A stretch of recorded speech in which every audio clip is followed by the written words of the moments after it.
Welcome to Now Playing's G.I. Joe movie retrospective series. G.I. Joe, American hero. G.I. Joe is there. Mission is a go. I say again, the mission is a go. Hosted by Jerry. I'll make you proud. You'll see. Arnie. He's a real American hero. And Jakob. Hey, my three favorite people. This podcast will contain detailed plot spoilers and mild language. Ay, caramba! Listener discretion is advised. Let's get to work. World ain't saving itself. He never gives up. He'll stay till the fight's won. G.I. Joe will dare. G.I. Joe, American hero. Today we're discussing G.I. Joe, Retaliation, starring Bruce Willis, Dwayne "The Rock" Johnson, DJ Catrona, Adrian Pilecki, and Ray Park, directed by John M. Chu. I'm Arnie, co-host of Now Playing, and can you smell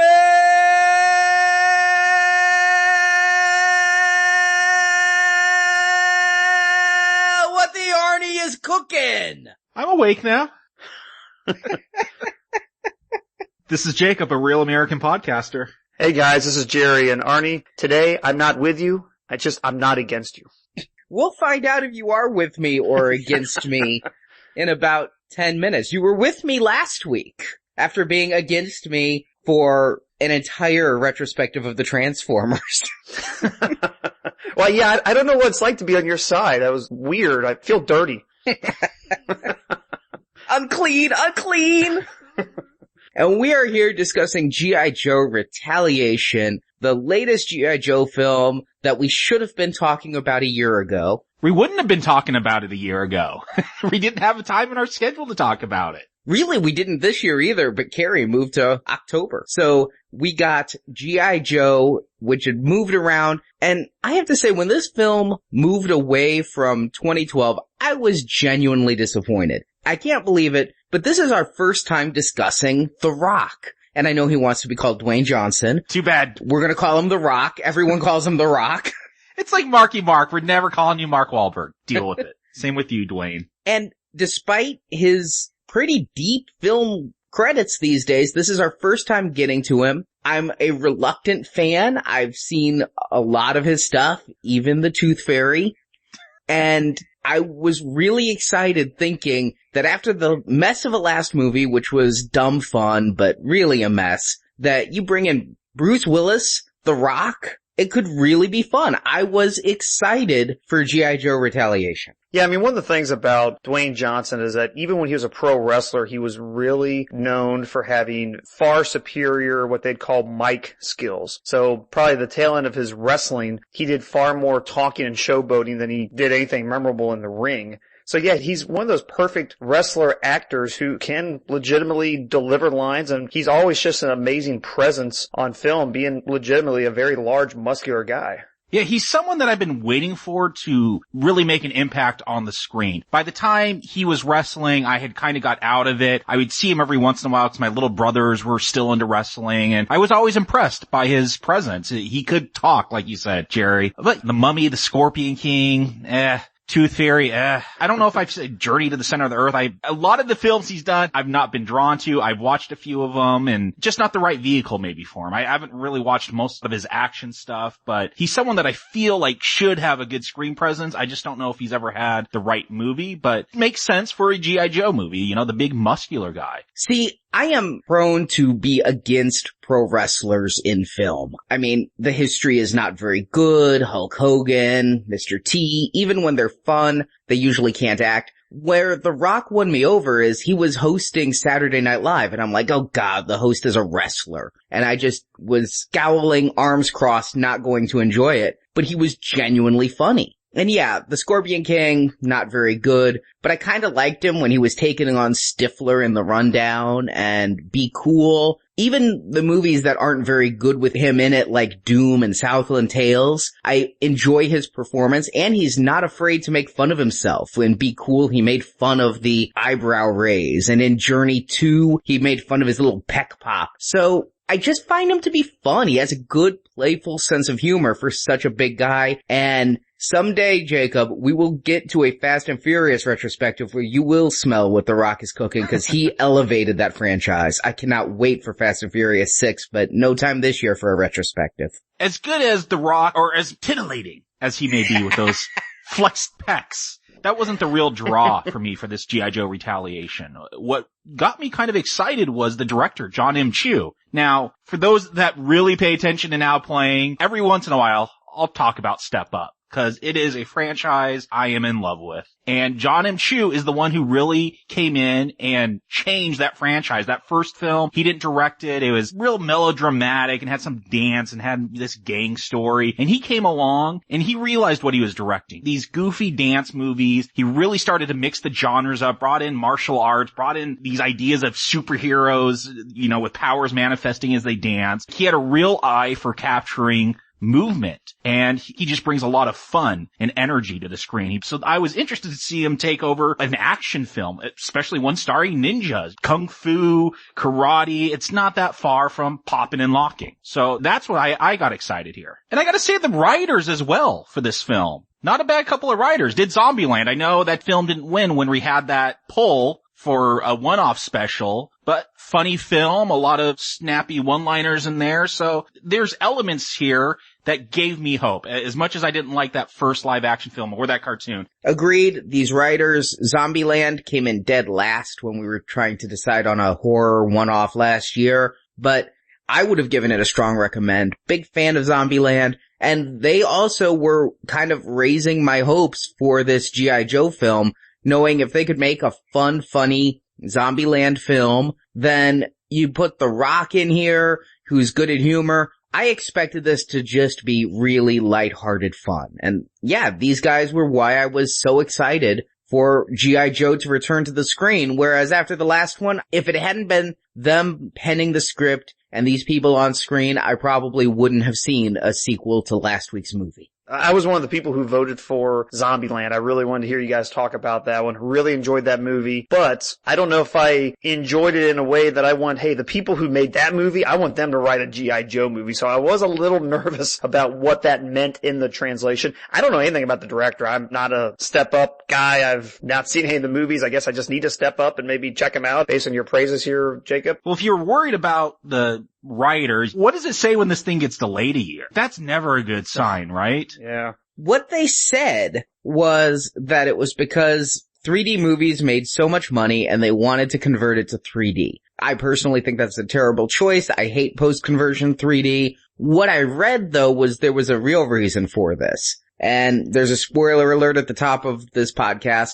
In the original draft, Channing Tatum was killed off early, cutting pretty much all ties with the first G.I. Joe film. And Channing Tatum had become a huge star. He was in Magic Mike, 21 Jump Street. He'd really become a name. So the rumor I'd really heard was that they were going back to reshoot major parts of this film to take this star and make him central to the film, and that the 3D was just a excuse. I had heard that rumor too, and I had thought that, but we'll discuss it. I don't think that's what pans out.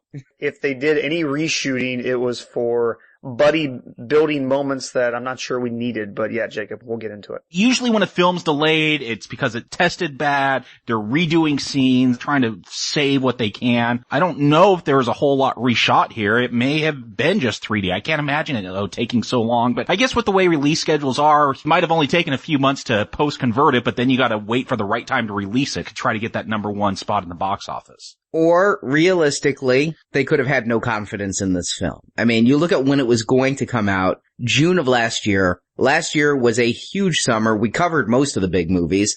I mean, you had Avengers breaking box office records. You had another Batman film coming out. That thing was going to just do gangbusters after The Dark Knight. So much was happening last summer, and this was going to be right in the middle of it. This was going to be a week before July 4th. I think that they might have thought this movie was not going to succeed with that competition, so they come here. There's no competition here. Oz has been out a couple of weeks. Yeah, the Twilight author had a new movie. Not quite the same audience there. And so they moved it to the vast wasteland that is early spring. Yeah, but you always get the surprises in March. There's always that March surprise. So it's not the same doom and gloom spot of a January-February release. This March release does not come with the same expectations and dread that A Good Day to Die Hard came with because it was a February Valentine's Day release. I agree. March is better, but it's still a time with very little competition. Well, Arnie, let's not delay our plot summary anymore. Tell us what we saw. When last we left Cobra, they had successfully replaced the President of the United States with a master of disguise, Zartan. But Cobra Commander and Destro were captured by Joe forces. But that doesn't stop Cobra's plotting. Cobra agent Storm Shadow, not dead after the fight with Snake Eyes, is also captured and taken to the prison where he and Cobra explosive maniac Firefly break out their leader. Storm Shadow is burned in the escape, so Cobra Commander sends him back to the mountains to heal, while Cobra Commander resumes his plan to take over the world. Step 1 was already accomplished. Elimination of the G.I. Joes. The fake president framed the Joes for trying to cause an insurrection in Pakistan and ordered strikes killing most all the Joes, including Joe leader Duke. But 3 Joes, Roadblock, Lady J, and Flint, escaped termination and returned to the States to find out why the president ordered them killed. They go and find the first Joe to help them, retired General Joe Colton. Meanwhile, Snake Eyes partners with new ninja Jinx to capture Storm Shadow to bring him to justice for killing their hard master when he was a teen. The two do capture Storm Shadow, who reveals he didn't kill the hard master, and they figure out it was Zartan, in disguise as a ninja master. He killed the hard master to see Storm Shadow exiled, so he would become Zartan's muscle. Angry at the betrayal, Storm Shadow agrees to partner with the Joes short term to avenge the hard master and kill Zartan. But time is growing short. The fake president calls for nuclear disarmament and brings the 8 countries with nuclear powers together to discuss it. When they won't all immediately agree, the president launches his nukes at the world. The other world leaders retaliate, then to save humanity, they destroy all their nukes in midair. Every nuclear weapon in the world is destroyed. But that leaves Cobra an ace up his sleeve, Project Zeus. A series of 8 satellites in orbit are poised to drop projectiles which destroy major cities with no radioactive fallout. To prove he's serious, Cobra Commander destroys London, declares himself ruler of Earth, and if any power refuses to comply, he'll use Project Zeus to destroy their city. The Joes attack, free the real president, and Storm Shadow kills Zartan, revealing that Zartan was in fact impersonating the president. And defeated, Cobra Commander flees and launches all the Zeus weapons. But Roadblock kills Firefly and aborts the launch of Zeus, saving the Earth and destroying the Zeus satellites. And with this, Roadblock is promoted to leader of the Joes, and he vows to hunt down Cobra and kill him with General Patton's gun as credits roll. We're gonna get into it. We'll talk more about Zeus and General Patton and all of these Joes, but I have to say I had a guilty desire coming into this movie. I knew, based on the rumors, that all the old Joes were gonna be killed off, and we were starting with a new set of Joes. It was a pseudo-reboot. The harshest kind of reboot. You get rid of the entire creative team, you get rid of most of the characters, you keep only what you have to keep and start again. I was really hoping to see Marlon Wayans back and all of them back just for one scene so I could watch them die. I'm gonna agree, Arnie. I'm shocked how much this film tries to divorce itself from the previous one. It's just not gonna mention things that happened before. What we saw in that last film, apparently those were nanomite wars. Like, they're just gonna change and ignore whatever they want. And you know what? Not a bad idea. I'm willing to go with it because there's so much about that film I did not enjoy. For me, it was kind of the opposite. I was surprised they referenced as much as they did, especially in that little opening where they talked about nanomite wars and Duke was the new leader and they mentioned Destro. I'm surprised we saw Destro. I mean, even in the Glass 2, I'm surprised he was still an entity. So I'm kind of surprised we got as much as we did, but at the same time, one of the things that I thought was a little odd about the pseudo reboot is it's kind of as if Cobra's been around all along and that Cobra Commander has this weird following of loyalty. Yeah, it is strange the way that they retcon the last movie, but yet they hold to it. They aren't completely ignoring it because they're starting with them in captivity. They're starting with Zartan still as the president. What surprised me is that this is very much a sequel to the first one. Everything that was left as it was before is still the status quo here, except all the characters are gone and they're not even mentioned. I mean, in the last one, Baroness and Duke, they were going to be an item, and at one point they'd been engaged, and Marlon Wayans was going to be their best man, and now they're gone, and Duke has a new minority best friend, The Rock. Yeah, what's crazy is when we get to Pakistan, supposedly, my understanding was, those were all the Joes. All the Joes went into Pakistan. So every Joe was killed except the 3 that make it out alive, which means Ripcord, Scarlet were presumably there. Maybe they had left the Joes by this point. Who knows? But if they'd left the Joes, you'd think that they'd call them when they needed help when they got back to the States. Yes, they would have teamed up with Joe Colton, yeah. They did sort of reference there were other strikes on Joes, but it just felt like conspicuous by absence, all of these characters from the first one. When Zartan, as the president, was talking, he comments specifically all other facilities and personnel have been attacked as well. So we, for some reason, shouldn't assume that the attack we saw on screen was the only one that occurred. So this is like Revenge of the Sith. There was an Order 66, like to wipe out all the Jedi. We just didn't get the montage here. Yeah, if the last movie was The Phantom Menace, this one is quite clearly the Revenge of the Sith. I could not help but think about it, how you had the Chancellor, who was an evil man pretending to be good, pretending for national security's sake that this force is hurting them and ordering a military strike to take them out. Yeah, they just watched Revenge of the Sith and said, yeah, let's make that. No.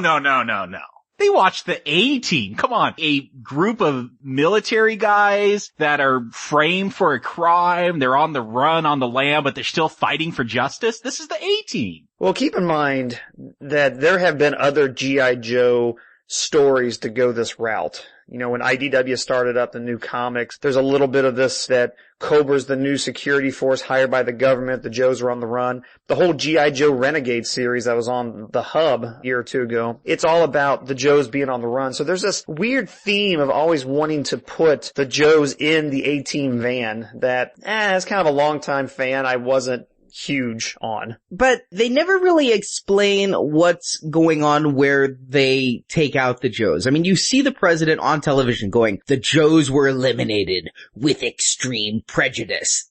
Something no president would ever say. I mean, we killed bin Laden and we didn't have Obama. We took out bin Laden with extreme prejudice. I mean, it's just not very presidential. But he's the quicker blower-upper, baby. They send the Joes to Pakistan because nuclear weapons have been stolen. The Joes recover the weapons, and somehow they make it seem like the Joes are causing a revolution, even though the cabinet fully heard the president say make them do this. But what they said was it was the Joes, it was Snake Eyes who went and assassinated the president to cause this unrest. So the president would then send them in to get the nukes. It was a big plan where you had to be able to read people's minds and predict what was going to go on. I mean, we see this in movie all the time where the plots are so unlikely. But yeah, Snake Eyes killed the president, so there would be revolution, and the Joes knew the president would send them in to get these nukes, and they were going to steal them and use them for nefarious Joe reasons. Okay. You don't see anything wrong with that? I don't see anything more ridiculous than what I saw last week. No? Maybe not. Maybe not yet. And it wasn't even Snake Eyes. Snake Eyes is missing during this opening. They specifically say Snake Eyes is gone, and if he's gone, he must have a good reason. We never know what that reason is, right? Because it's not Snake Eyes who kills the Pakistani president, it's Storm Shadow in disguise. I think that was a poor attempt to kind of string us along, because you're right, there's no rhyme or reason of where Snake Eyes is at. Roadblock knows he's gone.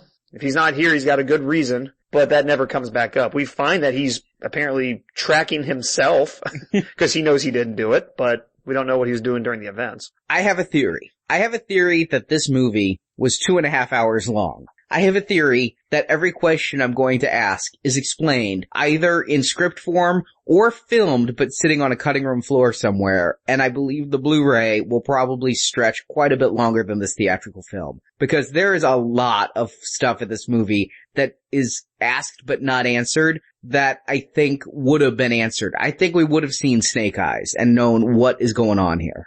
John Chu has already come out and said that, yeah, there's going to be a lot of extras on the Blu-ray. He's already said that in an interview I saw online. So you're absolutely right. It's coming. Yeah, this film feels like it was chopped up to get under a 2-hour playing time. There's scenes that are missing. To me, it was so obvious while watching this film. Me too. And I don't think it was necessarily running time. I think it was reactionary. You see this all the time, is where people read test score audiences on a first film. We kind of saw this with Ghost Rider. The first film was too talky. The first didn't have enough action. It's like the directors and writers had a film, and maybe the producers and the studio got it, and they're like, is there 5 minutes where somebody isn't punching, swords fighting, or shooting? Cut it. Because I think that we would have known what's going on with Snake Eyes. The dialogue just asks questions that are never answered, and we never find out. And if you stayed for the end credits, Marvel has trained me like a Pavlovian dog to not leave before the lights are fully up. There are scenes shown during the credits that were never in the movie. No, here's the thing. This script, and it's probably part due to things just being cut and maybe just not the tightest writing. You get this opening scene in North Korea where they free some guy. I don't know. Was that a Joe? I don't know who that guy is. He never comes back. They just freed someone. It's just an introductory scene. They go to Pakistan. They steal these nukes. Obviously, these nukes are going to be used later on. Like, they're going to be part of the Zeus project. Nope. That was just a way to frame them. Like, there isn't the sophistication in the writing here. Or maybe it's because there are cut scenes where that character saved in North Korea would have played some part in the plot. Those nukes would have come back later on. Things happen to move the plot along, but then they get dropped. Nothing is tied together in this film. That said, during these opening scenes, I'm still kind of enjoying it. The Rock is introduced. He's our major character here. He's shown as Duke's new best friend. He has 2 kids. I never really thought about the G.I. Joe people having kids in a house. I just, from the cartoon and everything, thought they lived on the base and were celibate or something. I mean, never gave it some thought. And here we have The Rock. I don't know what happened to their kid's mom. She's in a cutscene. Yeah, who was watching The Rock's kids while he's on the run for the rest of the movie? Never explained. But does it need to? I mean, I think that's getting a little nitpicky. Like, who is The Rock's kid's babysitter? Like, come on. It was Major Blood or something, but Hulk Hogan came, Mr. Nanny. Go watch that film. Hold on now, there's a huge scene in the movie. The big bonding thing between Duke and Roadblock is them having a shooting contest about babysitting those kids. It's Chekhov's babysitter, man. Yeah, and you know what? I think we're kind of witnessing some scenes. You know, if they added any scenes with Channing Tatum, it obviously wasn't to, like, not kill him, but it was, I think, maybe to establish a better friendship, because suddenly Roadblock is, hey, I gotta do this for Duke. And the scene where he's at his house playing Call of Duty or whatever they're playing, it's just to humanize them and make them buddies. Whatever. It's not a big plot point. Which I like. That last film, there's something cold about it. It was so utilitarian. Let's get in as many new designs for vehicles so we could sell them as toys. And I kind of like this more human feeling. You know, I like some of the one-liners. I enjoy that Duke sucks at military video games. Yes, they seem like obvious jokes, but I'm enjoying this. This does seem more lighthearted, and I'm going with it at this point. And I like that The Rock is asked to say a prayer before going into battle, and he does Jay-Z. It's a nice moment. I'm sure this was in the script, but this is also an energy that I saw Chew bring to the Step Up films. Like, this is a Hasbro movie. It's based on toys. It's based on a kid's cartoon. Yeah, we're gonna go off to battle and we're gonna drop Jay-Z lines. There's something fun about that. Like, we talk about Christopher Nolan and the Batman and the Dark Knight, and he took, you know, this goofy character that we all thought about as Adam West and Batman 66 and did this as real as possible version of Batman. Well, you do that with G.I. Joe, you get Zero Dark 30. So, I don't mind this being like more cartoony. I like the fun that we're having here at the beginning. Jacob, for me, I think you're actually pointing out something that I thought about throughout the entire movie as a whole. Yeah, there's a little fun up front, but I think this movie is grossly missing fun. I saw a movie last weekend that we're obviously not here to talk about, but Olympus Has Fallen, to where if you're going to be a intense action thriller, be an intense action thriller. If you're going to be a fun G.I. Joe movie like I thought last week's was, then be that. Find what you're going to be and be that. And I don't think it pulled off being an intense action thriller, but I think it wanted to be. And thus, a guy like me doesn't get the fun G.I. Joe movie that I showed up for.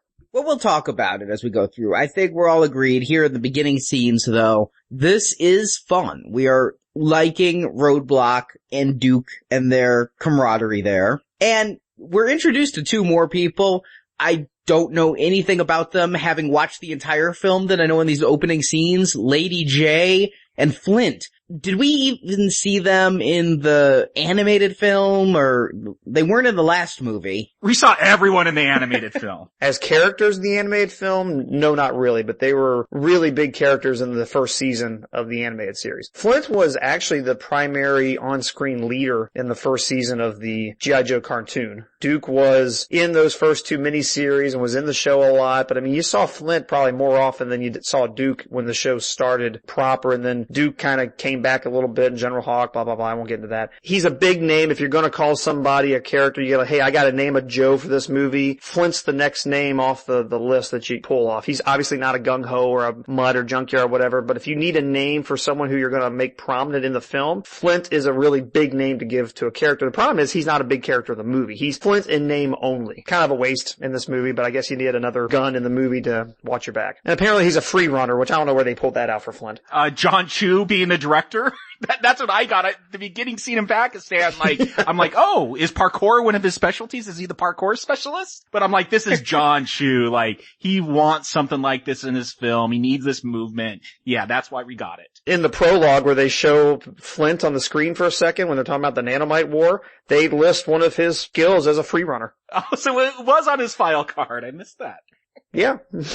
They make a big deal, like how he kind of sneak around. He sneaks into the North Koreans' tower at the beginning and puts up the Joe flag. Like, yeah, I thought he was going to be this guy that would be doing the John McClane role and sneaking through the vents here. But yeah, Lady J was his lady friend, and we, later learned they're an item, they're a couple, and I think some other Sunbow, even the Transformers type productions would lead us to believe that they, ended up being married. There's one character you left out, Arnie, who I thought was sure was going to make it alive and be with this group, because he plays such a big part at the beginning. And I'm not talking about Duke. I'm talking about Mouse. Who is Mouse? I've never heard of this character. Is this a real Joe? Is Mouse the one who was afraid to parachute and so he had to chew a bullet? Yes. Mouse was the sniper. Yeah. I forgot about Mouse. You're right. The only thing I know about Mouse, there is a character from wannabe line that lasted like a year and a half called G.I. Joe, Sergeant Savage, and his Screaming Eagles, and one of Sergeant Savage's people was a character named Mouse. Beyond that, I don't know anything about him or why you'd pull that name for this guy. You get so much of Mouse at the beginning. He's got this like remote control bullet, and he's sniping North Koreans at that intro. Like, I think we were supposed to have some of those buddy moments with Roadblock, and when he dies, we were supposed to get that tearful moment. I almost feel like they replaced Duke with that because they wanted more Channing Tatum maybe here at the beginning. Like, it's weird. They play so much of him, and then he, I guess, died in the strike. Never hear about him. No one sheds a tear over Mouse. That's true. I forgot. And that remote control bullet was kind of cool.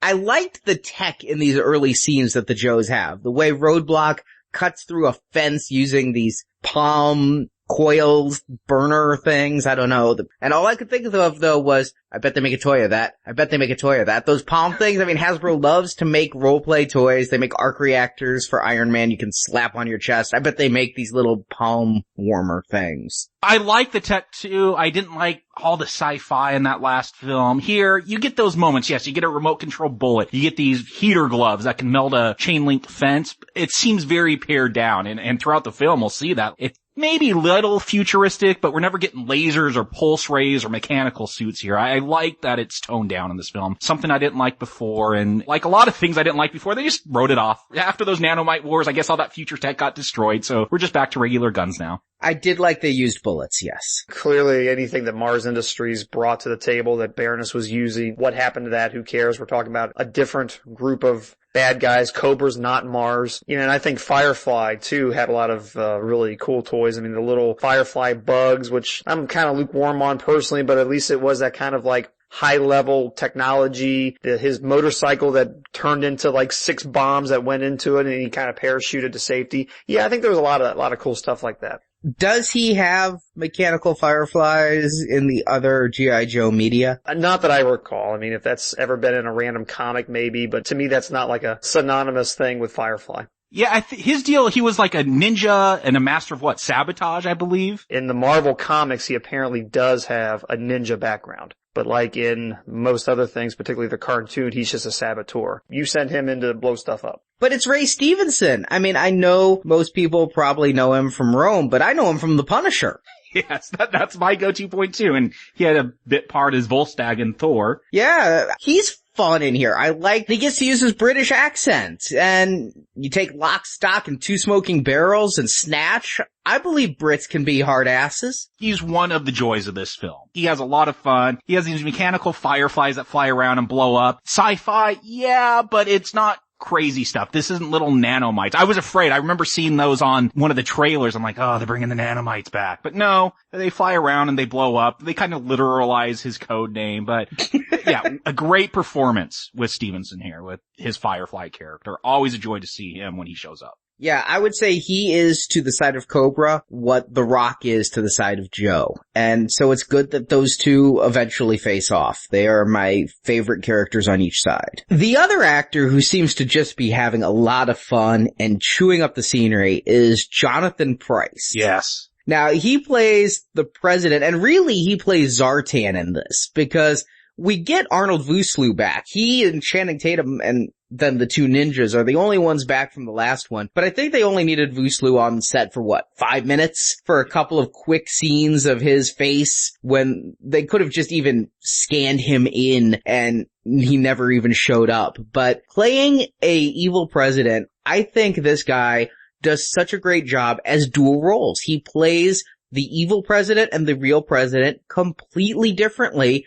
And he's so much fun as an evil old dude. Yeah, he hams it up, and I love it. Like, I love when Jonathan Pryce is playing the president via Zartan. Like, he has a dickish vibe about him whenever he does that. He's always smirking. But when you see Pryce as the regular president locked up in this underground bunker, like, plays it totally different. Really great acting here. What Jonathan Pryce does here with these two characters and how he portrays Zartan being the president, especially when he doesn't have to play act. When he's in front of the regular president, it's just a lot of fun watching him. And in the scene that he has with Lady Jader, he's just like, oh, no, I'm going to have you tonight. You're going to be my girl.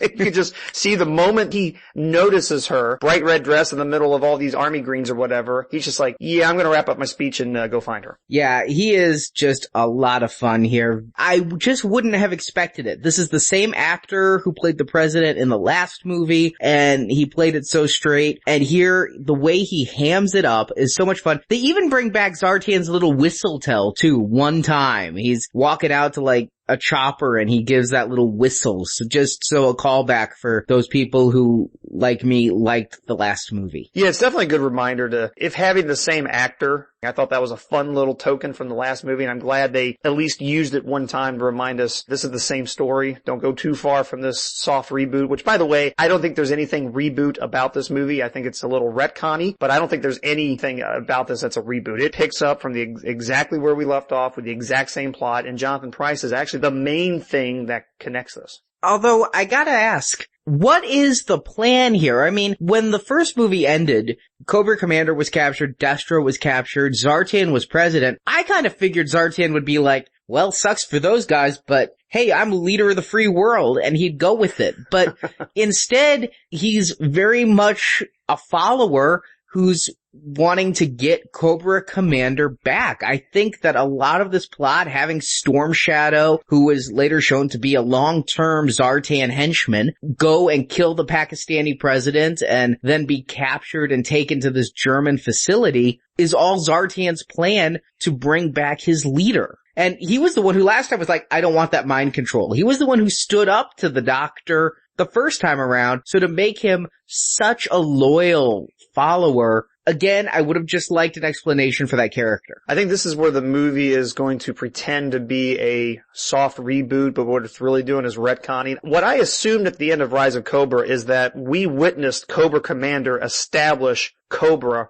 right in front of Destro. Like, he is looking at him and saying, hey, by the way, I'm taking over everything. I'm Cobra Commander. You call me Commander. This is now Cobra. And I think what this movie's trying to get you to think, and maybe I just made a bad assumption, is that no, Cobra always existed, and Cobra Commander was just infiltrating Mars, and Destro just didn't know what a Cobra was. But there was a Cobra going on in the background, and Rex had been leading it for some amount of time, because Firefly's like, oh, hey, good to see you again. It's good that we finally have our commander back. I would take it far more simply. They're just assuming nobody remembers Mars. It was Cobra. It was always Cobra. This is the commander. He was always the commander. But you can't do that with Destro in a tube right next to him. They do it. I'm pretty shocked what they do with Destro in the tube here. I couldn't believe it. I really thought for sure that Destro was going to be a big part of this movie because of the last one they gave him the mask. I knew that actor, thank you all the listeners, that Doctor Who actor wasn't back this time. But I thought for sure that you'd have Destro there because to me, he is such a major part of what Cobra is. Cobra Commander offs him. I was shocked. Cobra Commander, especially with that cartoon rewatch, but I always remember him being real whiny, had that high-pitched voice. This Cobra Commander that we get in this film is a badass. This guy rules with an iron fist. Storm Shadow infiltrates this underground base. Who is this warden? Who's this actor? He looks very familiar. He looks like someone I've seen. I couldn't quite place him though. We saw him many times. He was in The Next Karate Kid. He was in House of a Thousand Corpses. He was in Predators. We were still giving out golden headphones. He'd be getting some platinum ones. This guy, he's just done a ton of stuff. I think he's probably best known for being on The Shield, if you watch that show. But he's just one of those actors who's always around. Bourne films, Lincoln, this guy's done it all. He was in Django Unchained too, which I know we all saw. Yes. This whole underground German cell, it's very goofy, but this actor, this warden, again, he just hams it up. I feel like I'm almost watching the John Travolta, Nicolas Cage spectacular Face Off, where they go to this underground oil rig prison. Not a great film, but there's something so goofy about that, and no one here is trying to take it serious. Like, this warden just hams it up like, welcome to hell, and we're so far below ground, international law no longer applies. The fantasy football team was my favorite line. You're right. He and Jonathan Pryce are the two people who know they're in a G.I. Joe movie. This guy is loving the fact that he's in this scene. Yeah, he is playing it perfectly. He is so much fun. And I'm so glad they don't kill him immediately because it feels like one of those roles where he's literally going to die the first scene. But I imagine that this is not a Joe character. This is something made up for the movie, and so he had to die. There's no Joe Warden in the comics. Yeah, if this is a Joe character, I mean, if they pulled this name somewhere from the Joe comics, I'm not recognizing it. But all of this about the prison, if you wanted us to forget about Destro, and I think one of the reasons he's not in here is that A, they didn't want to spend the CGI budget on the dude's face, or, hey, people thought Destro was so stupid from the first movie and we created his face into a metal mask, literally, we really can't have him in here. But they made it a point to say, hey, we're killing Destro, and perhaps telling us that we're killing the stupidity of the first movie, which I don't personally agree with, but I get that that's the general reaction. So maybe they wanted to make a statement that, hey, this is a new movie and Destro's not coming along for the ride. I thought the line of Destro, you're no longer in the band, was really dumb, and to me wasn't something that Cobra Commander would say. I laughed. Oh, to me it was something very much Cobra Commander would say. But to go to Cobra Commander, Jacob, you say this is a good Cobra Commander. Well, no, this isn't a good Cobra Commander. This is a bad Darth Vader, right? I mean, he has the burned face, and he has to have a mask to breathe. And he kills his henchmen who do wrong, and he's got this really over-modulated deep voice. He's trying to be Darth Vader, and I really hated this voice. I much would have preferred the Starscream Cobra to this voice they give. I think it needed to be somewhere in between. You couldn't do the Chris Latta voice here in a movie. It's too cartoony. But Arnie, I'm more with you. Cobra Commander's aesthetics were perfect. Dead on. Loved it. Kind of how serious of a threat he is to the world. Perfect. That's the kind of thing we want to see Cobra Commander evolve into. But then you're right. He's all dressed in black. He's Darth Vader. His voice. I said last time, this is similar to the voice that when Rex put the fishbowl in his face, this is the voice he suddenly had. I'm like, wait a minute, that's way too deep. It needed to be somewhere in between. I'm not going to say they're ripping off Star Wars in this film. You could have made that complaint the last film. That's where he gets burned up and puts on a fishbowl and all that. I mean, they're just improving the costume here. I don't think Destro necessarily is dead. I mean, the dude's got a metal head.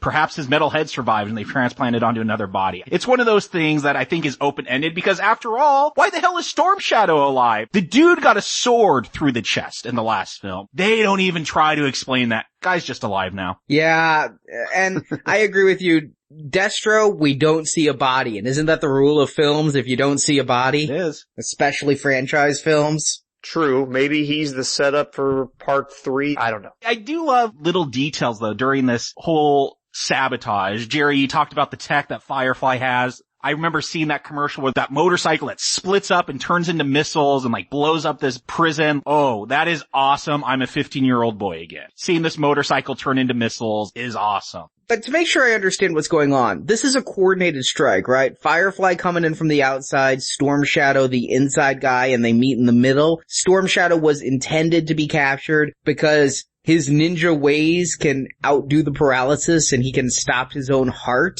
Yeah, that's a common ninja thing. Stopping your own heartbeat, yeah. Yeah, I totally bought that because of my expertise in what ninjas do. Based on G.I. Joe?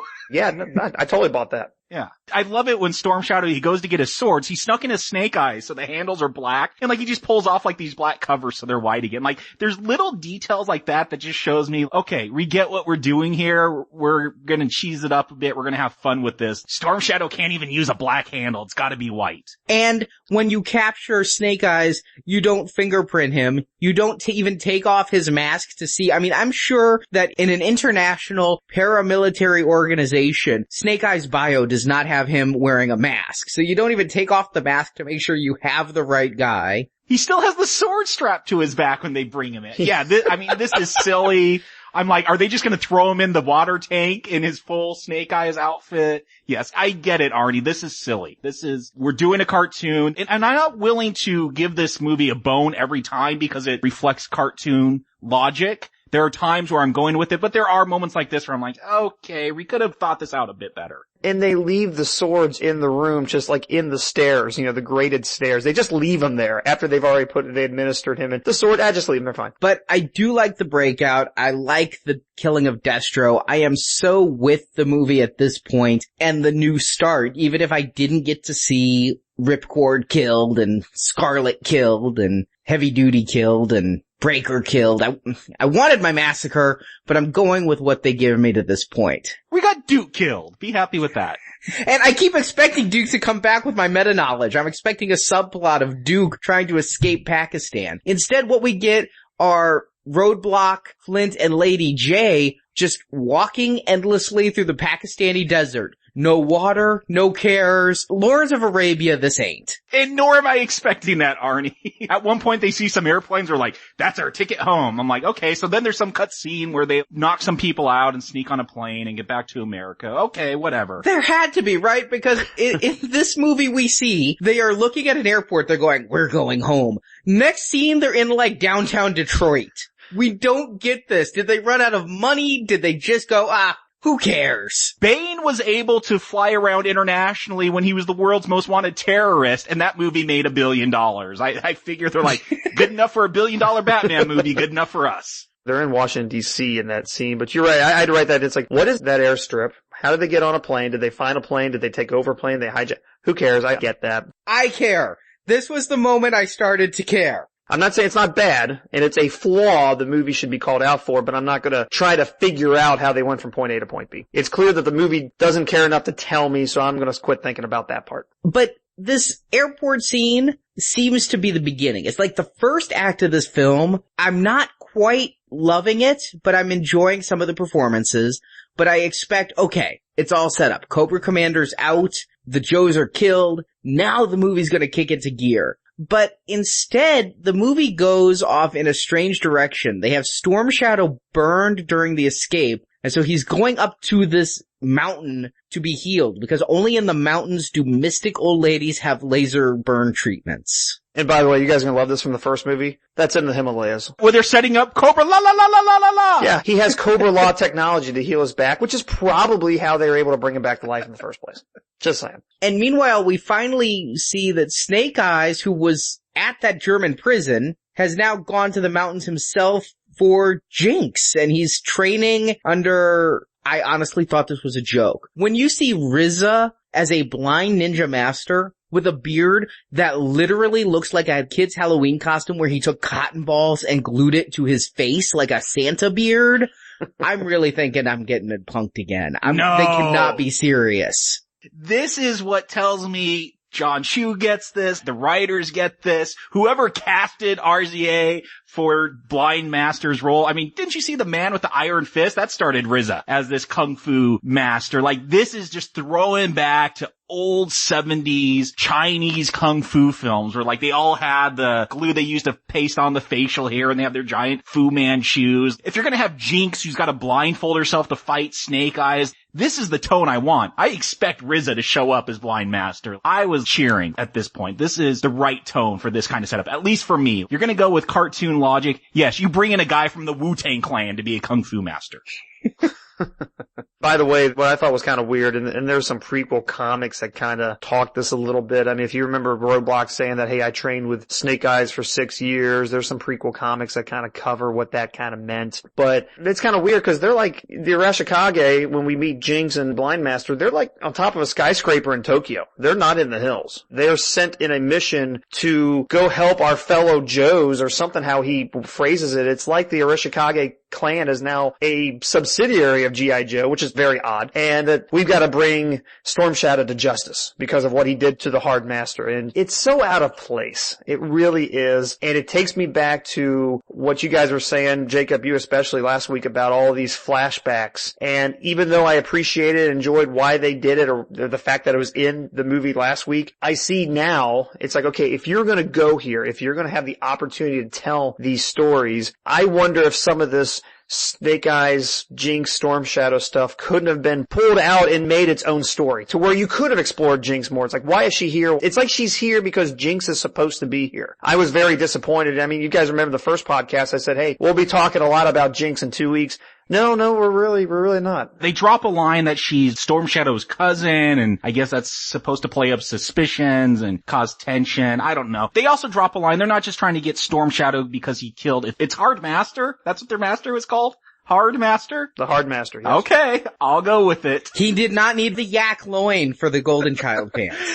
At this point, they know also Cobra's gotten free, so they also want to get Snake Eyes to find out what Cobra's plan is because Storm Shadow's on Cobra's side. I get what you're saying, Jerry. This is tangential at best, but this is also the best part of the film. Yes, they threw out some lip service to connect all this ninja fighting and trying to get Storm Shadow and kidnap him. I wish they would have, again, developed that more. Like so much of the script, I wish they would have developed things better, but they give, I guess, kind of a reason to include all this stuff. It's the best part of the film. The fight on the mountain may be, but a lot of this, why they're there, why they're going, the Blind Master stuff. I mean, I think you could have made a separate movie in between Rise of Cobra and Retaliation and really explore this fully. There's a lot of folklore between Snake Eyes and Storm Shadow that could have been a standalone movie. I think there's great stuff here, and you're totally right. I think they could have almost made it as an in-between movie and done it much better. Believe me, I said the last time the Snake Eyes Storm Shadow stuff was my favorite part. I am all for them exploring that this time. Even though I didn't feel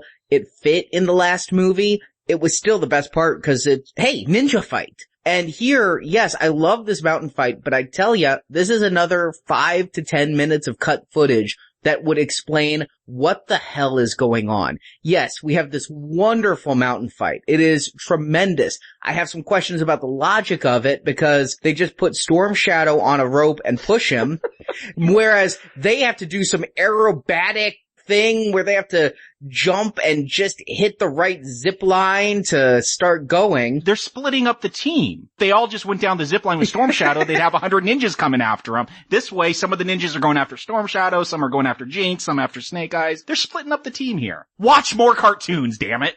Okay, I didn't get that. Maybe because Snake Eyes doesn't talk and say we're splitting up. But I think there's more than an RZA monologue of Help Our Joes. I think that was probably added in post. There is so much ADR dialogue to explain what the hell is going on, where I feel it was probably explained actually in scenes with dialogue and interaction. I thought that was just done ADR with Blind Master because, again, it's a throwback to Kung Fu films from the 70s being dubbed into English. I do like this mountain fight, but it's at this point that I realize story is secondary. What I am watching is akin to a rock video where there's going to be a lot of action and no reason for it. They might as well have had a white horse run in. Well, they spent a little time with Jinx and Snake Eyes really setting up all these lines. And I think what's going on is that the line they throw Storm Shadow on is completely separate from any of the lines that they and the ninjas follow them are on. And they have multiple lines, which is pretty smart, because if Snake Eyes and Jinx go down a line, well, why chase them? Just cut it, and they're done. But no, they're transferring from line to line, and then they've got to go find Storm Shadow. So it doesn't make a lot of sense. I would just think if you put a guy in a bag and throw him down a zip line, even if he doesn't fall off the line because he's not in control, he's going to smack into something and get killed. Put that aside. But probably the most brilliant, you say a rock video, well, what you're actually seeing is a 7-minute silent interlude. You're seeing a comic book, a literal comic book actually come into life. What they're doing is they're referencing G.I. Joe issue number 21. The silent interlude where Storm Shadow is revealed in the series for the first time. Snake Eyes is going after him to save Scarlet, and there's not a single word, line of dialogue in the entire comic. So you get your 7-minute silent interlude right here in this movie. I liked that there was no dialogue. I was getting that, and I was really going back. I'm a fan of some Bruce Lee films, Jacob. I was kind of getting that 70s vibe with the more modern special effects and kinetic energy.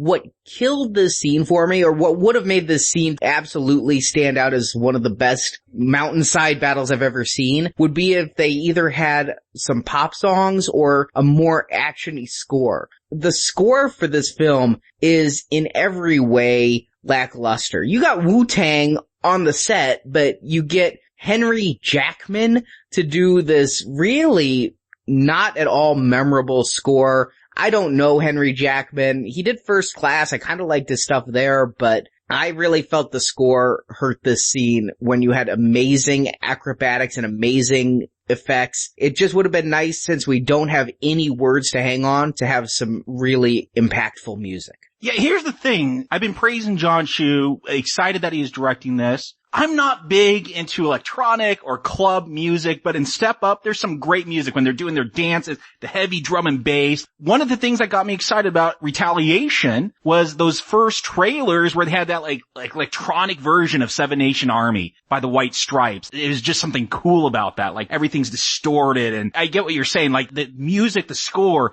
doesn't have the energy that it should be bringing. The other thing that I was super excited, we finally get to see Storm Shadow and Snake Eyes face off here in the mountains before they throw Storm Shadow down a zipline, body bag him up and throw him down a zipline. This is what I was excited for. One of the things that I love about John Chu's direction in those Step Up films is that he lets these actors, these dancers perform. One of the things that drives me crazy in action films is when you get a fight scene and you get real quick cuts, because these are actors, they don't really know the moves, so they throw a punch and they cut to another angle and you see them do a kick because they can't just pull the camera back and let them demonstrate their stuff. So I'm excited because we got Ray Park, we got Storm Shadow. Sorry, I don't know the actor's name, but martial artists, like people that could stand there and you just do a long shot and watch them fight. And they're in a tight, confined space, which John Chu does a lot with his dance moves, like put them in tight spaces and show them how they really jump around and move and use that small space to their advantage. It's fun seeing these ninjas fight, but I feel like he didn't bring that same energy that he did to his dance films. Like, we don't see this great... Why are you laughing? I'm serious. Like, it's a funny statement. If only they'd had a dance off. Well, no, come on. There's not that much of a difference between martial arts and dance. No, you're right. You watch martial arts, especially those 70s kung fu films, they're like doing choreography. They're just not, hands on their hips, dancing away. Martial arts is all about body movement, like dance, and I just wish he would have brought more of what he did in those Step Up films here for this fight scene, where he just kind of let the camera pull back and show these martial artists, real life martial artists, fight. I do agree that the dance and fighting is very much similar in choreography. The scene where it's Snake Eyes versus Storm Shadow, I kind of liked. I liked that Storm Shadow brought out the throwing stars and Snake Eyes brought out an Uzi. But what I don't understand is how you can shoot an Uzi at a guy, you hit his ninja stars, but not a single bullet hits the guy right behind the ninja stars. I'm right with you there on Arnie. I'm like, oh, apparently when a bullet hits something, it just stops. It drops down. And I thought it was going to be a reference to like the old Indiana Jones where the sword fighter makes his moves and then he pulls out a gun. I thought it was so cool that Snake Eyes pulled out a gun. He's like, I'm a ninja, but I'm going to use this Uzi. But no, he doesn't use the Uzi for what it should be used for, which is shoot Storm Shadow in the knees and then body bag him up. He does try to shoot Storm Shadow and he ends up running up the walls and doing some flip. They're ninjas. Bullets are useless. You got to break out the blades. But as much as I was kind of let down with this face-off that we finally get. I do love the zip scene. I love these little moments, you get these red ninjas, whatever clan that you said they were in, Jerry. They jump and I think they're using their nunchucks as zip lines, and like some of them, they fly right off the line. One's going down and like he hits a cliff that's poking out and just gets stopped cold. There's these cartoony elements, but it makes it more entertaining because you don't know what's going to happen. Like, people are just falling off randomly. It's not like everyone's a perfect ninja that's going to come down. People are getting picked off as it goes. I had a lot of fun during the zip line scene when they're running, on their cords, swinging back and forth, sword fighting. This is the stuff that I saw in the trailer that got me excited for this film. And I think this is the best part of the film. Is it moving the story along much? No, it's an action scene in an action movie, and it's a great action scene. It's a good action scene that is stymied for technical reasons away from greatness. So much better than those robotic outfits. I mean, that was the best praise I could give that last film is, I liked it when they were in those robot outfits. Too bad they looked awful. But it's all just to get back for this really silly subplot. Jerry, last week you talked about how they had that line that they cut about the Hard Master, who killed the Hard Master and all of that. If they had left that line in, I think that would have been set up for all this stuff we're getting about this Hard Master. Because in the movie we watch, if I hadn't talked to you, Jerry, about this Hard Master stuff, I would have been a little bit confused as to why they keep talking about the Hard Master, and Storm Shadow's going, I didn't do it, and it's so quickly proven he didn't do it because their blades don't break, and what killed the Hard Master, even though they've had this sword in the ninja evidence locker for 20 years, they never bothered to check to see if it's their quality of steel. Yeah, I mean, they may have an evidence locker, but not a forensics unit to really go into it and, check the DNA on, make sure it's really Storm Shadow's. CS Snake Eyes. I thought about that because, I postulated last week that maybe they took that line out because they wanted to set up something else in a sequel that maybe they didn't know they're going to get. Keeping that line in the movie last week would have made this any better or worse. I mean, either way, we end up to the same point that, hey, Storm Shadow is accused of doing this. And, once he's back on the skyscraper in Tokyo, his first words are, hey, what hurt more is that none of you believed me. It's not like he and Snake Eyes were good friends. He was nothing but a douche to Snake Eyes his whole life. So it wasn't like a great betrayal, like my brother did not believe me. You were always a jerk. I don't think their relationship was explored very well in these movies. I mean, you see them fight, when it's just like, hey, we had a common master and you killed him, that's why I'm against you. That's one thing. But if you're gonna lead us to believe that there's some relationship between you guys, like a good bond, that was done very poorly. Certainly not nearly as well as what you saw in the Marvel comics. The whole concept of, you see Storm Shadow running off as a little boy, running away from it. I mean, they filmed that little flashback, which we get again in this movie. They filmed that flashback in a way to really convince all of us that, yeah, it would have had to have been Storm Shadow that did it. But this is very consistent. I mean, Storm Shadow almost never, in multiple versions of G.I. Joe, is never the one who kills Hardmaster. It is almost always Zartan in every form of G.I. Joe who's the guy who really killed the Hardmaster. It's an interesting twist, though I don't quite know why Zartan wanted a ninja henchman. Was he working for Cobra at the time? Excuse me, Arnie. Who doesn't want a ninja henchman? Like, that is the dumbest question ever. If I gotta go kill a hard master to get like a ninja henchman, sign me up.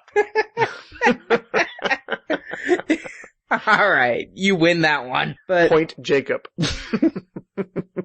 But this is all just a way to conveniently make Storm Shadow a good guy, even though he says, I'm not with you, I'm just not against you. Well, what's his long-term plan? He's about to kill his boss's key player. It's not like he's going to have a home with Cobra when this is over. He'll be a Ronin. He'll wander the countryside, taking up jobs as they come along. He'll be a bounty hunter. Yeah, and he clearly can't join G.I. Joe like he did in the Marvel comics, by the way, or even actually in the second run of the animated series. He was a member of G.I. Joe for a portion of time, because this whole concept of, hey, I just joined Cobra to see who killed the Hard Master and I finally figured out it was Zartan, now I'm done. That was the premise of the Marvel comics. He joined Cobra because he knew Cobra was involved in killing the Hard Master, and he wanted to see who did it. You don't even get this here. He's tricked into just, I guess, joining up again with Cobra. Did Cobra exist? So yeah, you gotta put all this in your mind of like retconning the first movie, or give them a lot of credit for being much smarter and trying to convince us that Cobra existed all along. But yeah, I thought it was a good line when Flint said, hey, wait a minute, we can't fight with this guy. How many of our people did he kill? He's just not gonna get a pardon for all the things that he's done, especially in the prison. I mean, we see him killing 10, 12 U.S. soldiers, even though it's a prison in Germany, who knows the nationality, but either way, he kills a bunch of police. He murders people. You can't just say, hey, you helped us foil Cobra.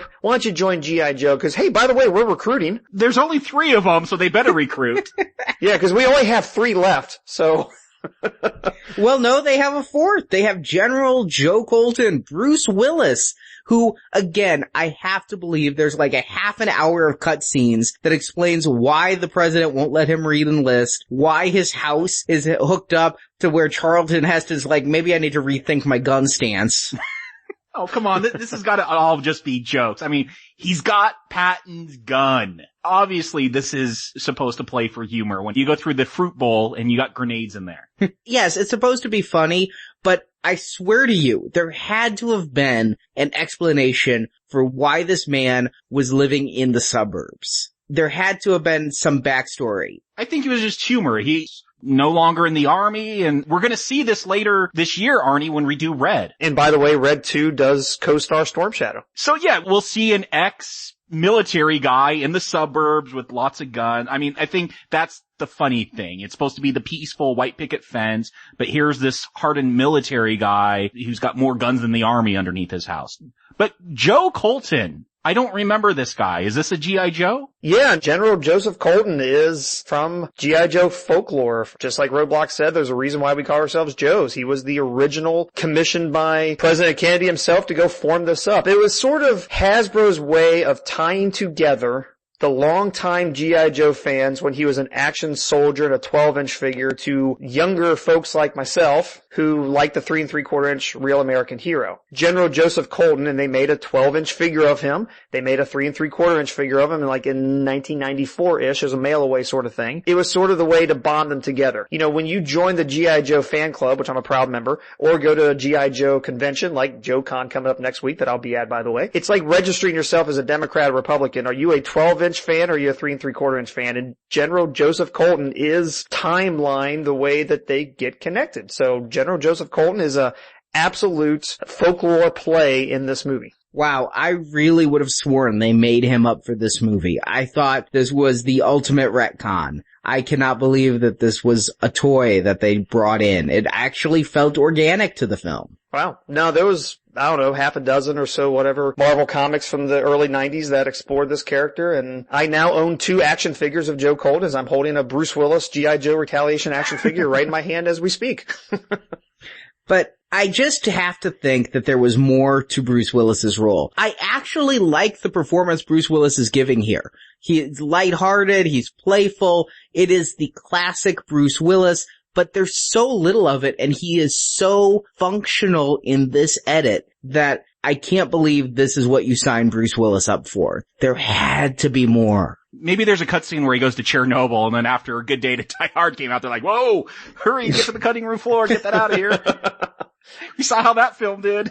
I know this was filmed before that Die Hard film that we reviewed earlier this year, but of course that was on my mind. Like, is this going to be the same era of Bruce? But no, I was relieved. He didn't seem so disconnected from the film here. I think you're playing, he is a Republican, he's all for gun rights, you know, he's playing that kind of character here. I think he's having fun. Bruce Willis brings some energy to the movie. I wish he was in it a little bit more. I mean, if you're going to use him to be the guy that basically rescues the president, I didn't like the way he was so reluctant. It's like, no, I can't help you. Or, you know, I thought a lot of that was just kind of silly. I think it could have just been, guys, what you're playing, you know, good soldiers are dead and I can't let that go. I'm with you. Let's go do something. The fact that he kind of hands command to Roadblock. He says, all right, Roadblock, what's my play? What are my orders? I didn't really like that. I think there's too much of Dwayne Johnson's the big star, so suddenly he's the one in charge of everything, which is legitimately the case. I mean, if you're going to cast Dwayne Johnson as your star, I guess you have to put him in that position. But for me, that's not Roadblock's role. Roadblock is the guy you put in the front line with the big gun that no one else can lift, which Dwayne Johnson does that too. So I thought with the trailers and everything that they were going to go after General Colton because they needed a new leader. They needed someone who could really get them through this situation. Yeah, I think this would have played better. You get some lip service way at the beginning of this film. Roadblock's turn down promotions. If Duke shoots down the cupcake, then Roadblock's gonna have to take his next promotion. And once all the Joes died, now you're in charge. It's something they need to develop more to get this payoff at the end. Why would The Rock take over John McClane's role? You know, this is Bruce Willis. This is Joe Colton, the original Joe. Why wouldn't he be in charge? I think if they would have developed a lot of that stuff earlier on better, instead of a few dropped lines, you could have gone with it. There has to be more here, because also here we get this one weird out of place scene with Lady J talking about how her father didn't believe in women in the military and she worked so hard so he would salute her. And you get Flint kind of looking at her like, I think Flint might have a thing for her, but they cut every scene. She was in her panties. Well, yeah. I would have been looking too. Admittedly, she is hot. I don't know this actress from anything except that underground Wonder Woman pilot, that NBC show that didn't get picked up, Wonder Woman. She was Wonder Woman. Okay. And yeah, she is indeed a wonderful woman, but it's the only quote-unquote character development we get, and it's given in such a ham-handed way as to almost be from a Zephram Abrams Zucker film, you know? It's just, my father would never salute me, and of course, at the end, Joe Colton's like, I served with your father, and he salutes her. But there had to be more to this. There had to be more to Colton. There had to be more to Flint. Flint is so a nothing character. He does nothing. He says nothing. I don't know why Flint is here. Yeah, my question is, you get this whole joke with Joe Colton calling Lady J Brenda. Am I missing an inside joke, Jerry? Like, what was going on? Is her real name Brenda? No, I mean, according to like the card backs and everything, it's like Allison Hart Burnett. So this was just supposed to be a joke about an old soldier not respecting a woman. I think he's just giving her a generic lady's name, like, you know, that was the name of his secretary when he was rising through the military. I don't know. That was the name of his cover girl. You're Brenda, because I said you're Brenda. Okay, so go get me a coffee. That sort of mentality. He is Bruce Willis. He doesn't need to know anyone's name. He doesn't need to read the script. He'll just make it up as he goes. Then again, she's the MacGyver who can build this really sophisticated database out of whatever scraps that have to be 20 years old in Roadblock's old gym, and apparently can go get me close to the president. I'll take his hair. I'll do a DNA run. I mean, how is she doing all this? This stuff really bothers me. I want her to edit our shows because she pays so much attention to kind of, sort of, you know, that I cut out from everybody's speech all that little brain filler, she calls it. She has a great ear. I want her. There are people paid to be specialists in speech. That's how they would verify if these Bin Laden tapes were real or not. When he was sending those out, is he already dead and this was just a pre-record? I mean, this is real stuff for it to be all put into one person that could do computers and make a DNA tester and wear a red dress on the cot so she could get the hair from the president. You know, yes, we only have 3 Joes. She's got the skills of like 6 or 7 though. I get the skills are military and these skills are real skills, but how you make a DNA analyzer with the resources they have, I have no idea. I mean, it is Qui-Gon sending the blood sample of Anakin to get the midichlorian count. I mean, that's for some reason the stupidest thing I guess that popped in my head, but it was just so forced and so contrived that it kind of bugged me. I mean, I didn't know how the hell else they had gotten themselves out of that hole, but the whole thing about soda and pop and putting the thumbs on the wrong thing, personally, I don't think that's the kind of thing Zartan would have ever gotten wrong. I mean, we're told in the first movie of how much he's been studying his character. He wouldn't have messed those things up, so it's just so dumb. I agree that I kept thinking we saw Zartan study him, he would have gotten these things down. Otherwise, you could have nanomited anyone and they would have messed all this up. I was also, though, a bit disturbed right after the scene with the DNA. Roadblock's about to shoot the president. And I'm like, my God, is Secret Service this piss poor that Roadblock can be a block away and it takes Firefly to save the president? I mean, yes, we know the president's an imposter, but a presidential assassination like this, I'm sorry, they close down city blocks to keep you away from the president when he's somewhere. That's what took me out. This is Cobra Secret Service, though. They're blatantly walking around with Cobra lapel pin. Maybe they just don't have the CIA and FBI training that the real Secret Service do. Then we find out the president's big plan, because it started with stealing nukes in Pakistan, and he goes on this anti-nuclear war crusade. And I'm like, why is Cobra / Zartan anti-nuke. This is genius. Like, this is every right-wing talk show. This is why nuclear dearmament is bad. They just want us to get rid of our nukes so then they can nuke us. Like, this is right-wing paranoid conspiracy stuff. To get rid of your nukes is actually a bad thing because then people will use them against you and you can't fight back. Although I have to say that the scene in which Zartan clearly goes out of character and says, oh, well, by the way, I am the leader of the free world, by the way, I'm just saying, and he arms them, and it's like, I'm at enemies with everybody, I'm going to do, and you. that was a lot of fun. How clever it was. I'm going to fire all my nukes. You're going to fire all your nukes. Hey, I'm going to disarm my nukes, which, by the way, I don't know, does that work? Can you shoot every nuke you have and just disarm them in the sky? Do they just not interact in a nuclear way? I don't know if that works. It still seems to me like you'd still destroy half the world by disarming them in flight. They're in space. You don't detonate them, you destroy the engines and they just fall. Yeah, okay, you don't start the reactions necessary. Okay, Right. That's what I'm assuming, but I would still think when you blow them up, the materials involved there are still going to have some impact. Maybe not like just dropping a platinum rod onto a city. But I am so confused because we see the president and he's nuking everyone, and I love this cartoonish conceit. He's playing Angry Birds as he does it. That was funny, Oh, I'm actually. I did like that. But he's nuking everyone. The cartoonish conceit that means every nuclear missile we have is launched and ready to go at literally the push of one button. We don't just nuke our enemy. Like, we're currently in a standoff with North Korea. If we decided to nuke North Korea, if we push this button, we also are nuking Russia and Pakistan and the entire globe, and they all have briefcases that do the same thing. They all brought them too, by the way. They all just happen to have them. I'm not going to compare this at all as far as the craft to Stanley Kubrick's Dr. Strangelove, but I do love something about the fact that you come to talk about getting rid of your nukes and everyone brings the suitcase to arm them and fire them. Like, there's some funny irony there. It's like the war room. There's no fighting in the war room. Again, this is not to the level of Kubrick's work, but there is some fun here. I mean, I love the way they just make fun and taunt North Korea because we could get away of making fun of North Korea. I saw that Red Dawn remake where they're the bad guys now. Like, yeah, we can bomb you twice. And I love the North Korean representative. He's like, yo, what's up with that? This is not to be taken serious. Again, if you're worrying about the actual physics of nukes and suitcases that could fire them and disarm them, I think, again, go see Zero Dark 30 or one of those films. This is G.I. Joe. Yeah, I do think they were trying to be forward-thinking, thinking that by the time this movie came out, not even with its year delay, North Korea would be nuclear, and fortunately not yet.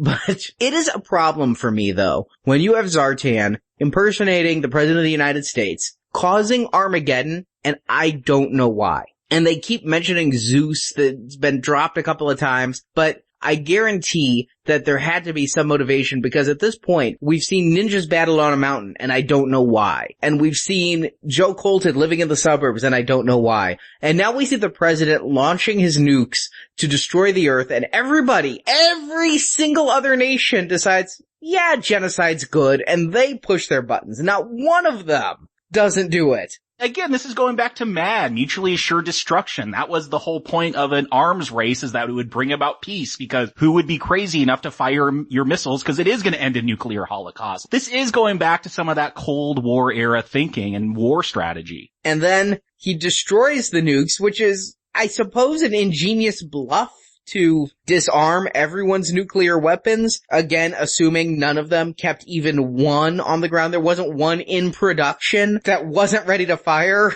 Is that what he did, though? They didn't fire all their... I thought the whole point was to show that he's willing to fire, and now they have to take him seriously. I didn't think it was that they fired every single nuke. It was they fired every single nuke is how I took it. Every nuke on the planet at one point was in the air. Yeah, I took that too, Arnie. I mean, even though I don't think it was very clear, but I took that too because otherwise they would have had a defense against Zeus. The whole point was, hey, no one has nukes now, so my Zeus weapon is the incentive to get all of you guys to hand over control of the planet. Well, here's the thing, though. Zeus was ready to fire and blow up all their countries. I figure if you've just fired your nukes, even if you got some in the storeroom, you gotta bring them out, reload them into the silos. Like, Cobra says you have 3 minutes to declare allegiance to me before I blow up all your countries with Zeus.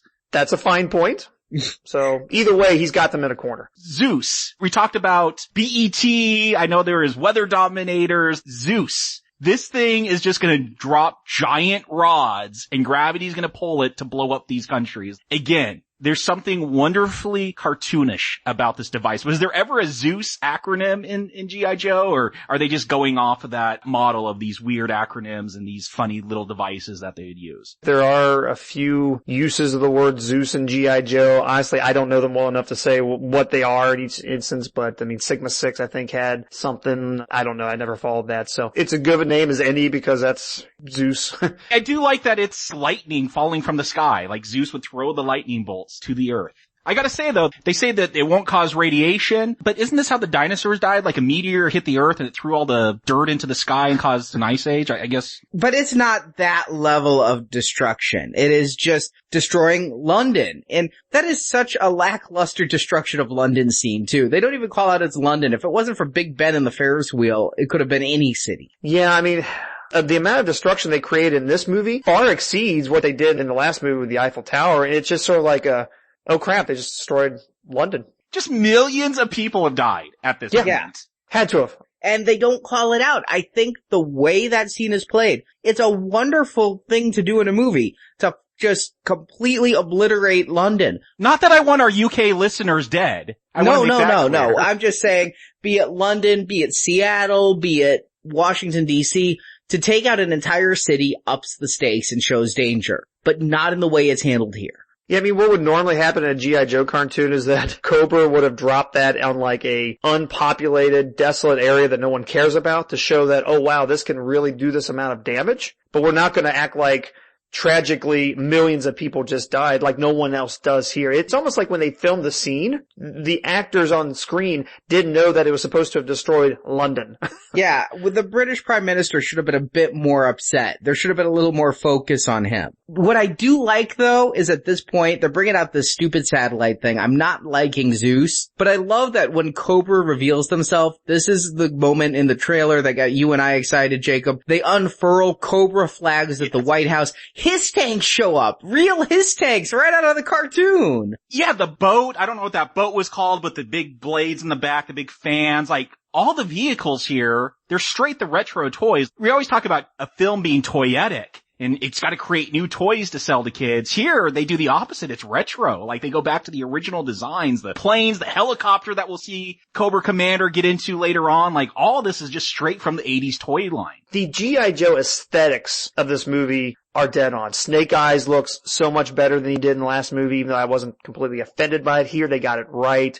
Totally right. That is 100% what a Snake Eyes should look like. No complaints there. They do a great job with that. Even Cobra Commander, he's got the fangs on his helmet when we get that POV shot. Yes, I love that POV shot. You just have these fangs hanging in the screen. Beautiful. My biggest complaint, though, about Cobra Commander here, he looks awesome. I love the aesthetic, all the leather trench coats and that. He doesn't do much, though. Like, okay, we just saw the Rise of Cobra. Now how about Cobra Strikes? Well, he kinda does, but he doesn't do much in this film. He postures most of the time. That was a big letdown for me. Yeah, and his whole plan gets completely obliterated very quickly because in a dual strike, G.I. Joe rescues the president and infiltrates this weird summit, and immediately Cobra's like, well, I almost had it. Maybe next time, and flees. Yeah, he just takes off, like they don't pursue him. It's really weird. The big final battle is between Roadblock and Firefly. He's very nonchalant the way he just walks off. Cobra Commander is a tough character because he's not a jump in the battlefront lines, fire the guns, and really, I mean, he's not going to go one-on-one with Snake Eyes. That's not who he is. So he's tough to treat on screen. He is the I'll get you next time gadget, next time sort of character, the way he just took off and they couldn't get him. It sets up a sequel. Cobra's still out there. And he doesn't have to like fight anybody to where you have to try to decide, okay, well, who could he take? This end fight just, again, because I think they cut the dialogue and they cut these things down so much, I'm not even sure where the president is. I'm not sure where the summit is. I don't know exactly which Joes are in which location. I don't know why Cobra's like, alright, I'll just destroy all these 8 major cities. I don't know why when Roadblock gets the briefcase and pushes the disarm button, these satellites are so fragile. Oh, if we're disarmed, we're going to blow up. Yeah, I think there's a self-destruct button. They never call that out, though. It's the all knowing red button that will save the day. Everyone kind of disappears except Storm Shadow and Roadblock at the end here. Like, yeah, Flynn, I don't know what he's doing. Lady J and Colton are off doing something. I forget about Jinx and Snake Eyes. I don't even know what they were doing during this climax. It's weird because Joe Colton, he's like, oh, I'm going to get some of my old army buddies and they're going to help too. And I thought maybe they could work in some of the funnier names for some of the G.I. Joe characters that we will never see on the screen. I guarantee we'll never get a snow job on the screen. Like, I thought maybe you could have some fun with some of these goofier names, but no, we see them. They take out like a hiss tank at the beginning and that's it. They kind of just go away. I was hoping one of those guys would have been very obviously Sergeant Slaughter, because Yes. IMDb listed Robert Remus in this movie as Sergeant Slaughter. And I wonder if there's a scene, there's one clip of one of those guys doing something and I couldn't see him well enough, fast enough to see it. It's like, wait, was that Sergeant Slaughter? Was that? I was kind of hoping they would do something like that, because he is listed at IMDb as being in this film. Yeah, this whole climax, it's very fast, very quick. Lots of bullets flying. You're right, Arnie. It's not very clear. I wasn't even sure where Bruce Willis and Lady J were until I saw the president. I'm like, oh yeah, they were going to get the president. Yeah. For 3 people, there's a lot of different strikes going on in this ending. That was Roadblock's specific order to Colton, was to extract the president. I mean, so that was a very fast line when they're all around the table. So I mean, it was easy to miss. I didn't catch it clearly myself until the second time I saw it. Yeah, there's just so much going on, so little reason behind it. I like the Firefly Roadblock fight. I like how it ends. There's these little explosive fireflies and Firefly is holding one and he goes to set it out to blow up Roadblock, but Roadblock during the fight took the detonator and just blows the dude to hell. There will not be any Firefly if there's a sequel. Like, just straight blows him up. No, he's out of the band. But you know, the one thing that the climax was missing, especially when Bruce Willis was giving them the awards and everything, I was so hoping that, hey, we got a call from Pakistan. It's Duke. He's gonna be okay. He's in a coma. He's in a coma, but he's gonna be okay. Then he could have brought him back up in the third movie. No, they're gonna have to stick the matrix of leadership or whatever that was in his chest to bring him back if they ever want a Duke. And then it just kind of ends. Cobra Commander makes it away and there's a medal ceremony and that's it. It's over. Joes are reestablished. Roadblock's, I don't know what rank he is, because apparently Lady J's now a captain, so I don't know what rank Roadblock got to be the leader of the Joes. Maybe he's still a captain, and we know G.I. Joes don't follow necessarily rank order. It's like, who's the one that's right to lead this particular... There's only 3 of them. Well, yeah. Well, 5 if you count Snake Eyes and Jinx. There is a team of 5, and... That's right. I do find it odd, as much as I'm trying to just understand cartoon logic as I watch this film. Like, that's the level this film speaks to. Like, America, fake president or not, almost caused nuclear holocaust, blew up all of London. I understand that it was a fake president, but doesn't America need to be held somewhat accountable for, like, letting this kind of security breach? Like, I find it funny, at one point, I think it was the French ambassador tells Sartan president, you will answer to your Congress for this, for a nuclear strike. Yeah, the world politics here, I don't even know if they work on cartoon logic. No, this movie doesn't operate on cartoon logic. This movie doesn't operate on any logic. It just is a lot of noise, a lot of explosions, and not a lot of reasons why. But is that enough? Jerry, Jacob, do you recommend G.I. Joe Retaliation? Jerry. I don't know where this is going to lead me with some Joe fan street cred, but I enjoyed the last movie more than this. I thought Rise of Cobra had a little bit more fun. I got the G.I. Joe vibe off of it a little bit more, whereas I think this was just generic action movie with plot to take over the White House, XYZ, which apparently is a big theme this summer, as Channing Tatum's either going to have someone taking over the White House movie. We just had Olympus Has Fallen. I mean, there's a lot of this theme going on. I am going to mildly recommend this movie. After my first viewing in 3D, by the way, I happened to see the Tuesday night advanced showings. 3D was the only option. I otherwise had no interest in seeing it in 3D, and my second viewing was in 2D. I thought it was just as good, but I really walked out of that showing Tuesday very uncertain of whether I liked it or not. I saw it again, before we talked here. I warmed up to it a little bit, but overall, not the movie I was really hoping to see. The trailers painted a much more awesome movie than what this actually is. And Arnie, you're right. There's logic flaws out the yin-yang. There is great action, very competently made. There's not a single moment in here where I'm like, oh, that CGI is all wrong or that special effects was terrible. No, I think everything was shot very well. The story, though, is just here and there, and if we get 40 more minutes of this movie or 20 more minutes, whatever, on a Blu-ray that fills in the gaps, so be it. But overall, this movie's okay, but I don't think it's quite the movie Rise of Cobra was. Now, for some people, that might be an instant, well, heck no, I'm not going to go see it then. No, I would give it a mild recommend. I think it's a good action movie, but nothing more. Jacob. I saw this in 3D as well. I don't know if the 9-month wait was worth it. I did see it in IMAX, and some of these scenes were pretty spectacular on that giant screen. But at the end of this film, during these ending credits, they got this song, How Do You Like Me Now, like going on. I do like this better than The Rise of Cobra. I like this a lot more. I don't think this is a fantastic, completely logical, tightly written film. I don't know if you could do that with G.I. Joe, but I think they do here what can be done with G.I. Joe. You got amusing one-liners, you got ninjas fighting, you got the action scenes. I think there are diminishing returns in this film. The longer it goes, the action seems to go down. It's much more entertaining at the beginning. By the time you get to the end, it's like, okay, we got to start wrapping this up. There's obviously 30 or 40 minutes left on the cutting room floor here. You know, Arnie, you say there's no logic. I think there is cartoon logic. They drop enough one-liners to pay lip service. Again, not well written, not the tight kind of storytelling that would be done in a serious film with gravity about world nuclear holocaust. But for a G.I. Joe film, I'm going to say, you know, I know Clue, that was actually owned by Parker's brother when that movie came out. It's now owned by Hasbro. So I guess this is the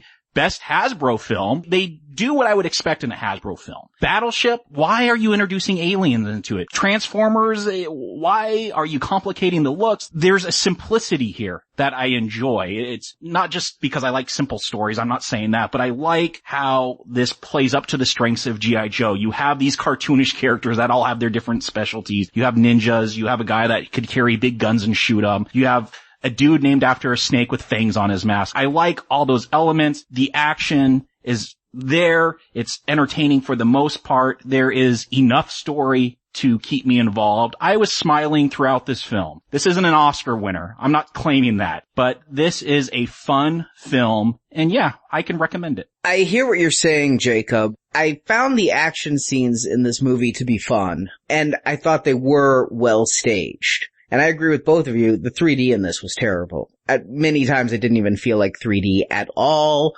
It is the worst of post-conversion 3D. Post-conversion 3D is never as good as real 3D. In the opening trailers, I saw trailers for real 3D films like The Great Gatsby, which looks phenomenal in 3D. And then I watched this movie, and the whole time, many times I just take my glasses off and say, is this in 3D at all? Oh, it's slightly blurry, and put the glasses back on. I did the same.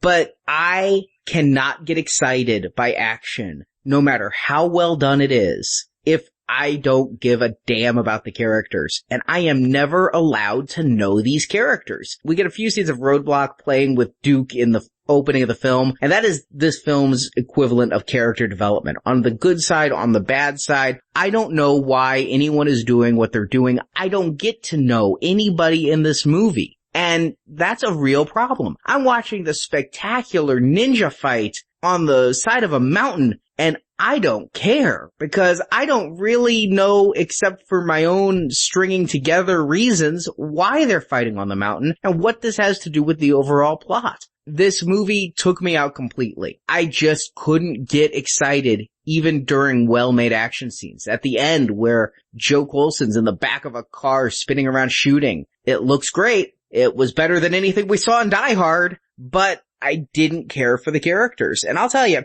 I had a salty lunch the day I went to see this movie. I got a point, so stay with me here. So I was really, really thirsty. So I went, and I never get a large soda, but I got a large Coke at the movie. And I'm chugging this Coke throughout the movie because I'm so thirsty. And about 20 minutes from the end, I realized, now that was a problem. Now I have to use the restroom. And I realized something. If I leave this theater, I'm not coming back.